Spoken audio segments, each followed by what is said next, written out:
আমিও আপনার কাছে মাপ চাইছি ম্যাডাম, আমাকে আপনি মাফ করে দিন।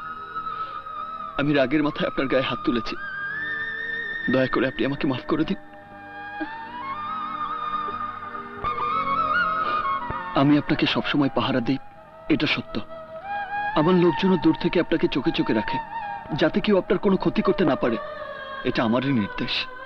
কারণ একদিন আপনি আমার অনেক বড় উপকার করেছিলেন। যখন কোনো উকিল আমার পক্ষে দাঁড়াতে অস্বীকার করেছে, তখন আপনি বীরের মতো আমার পক্ষে দাঁড়িয়ে নিশ্চিত ফাঁসির কাষ্ট থেকে ফিরিয়ে এনেছিলেন। সেদিন থেকে আমি জানতাম আমন খানের লোকজন আপনার এবং আমার ক্ষতি করতে পারে। তাই আমি নিজে যেমন সতর্ক থেকেছি, তেমনি আপনাকেও সবসময় নিরাপত্তা দেওয়ার চেষ্টা করেছি। কোনো কিছুর আশা করে নয় ম্যাডাম।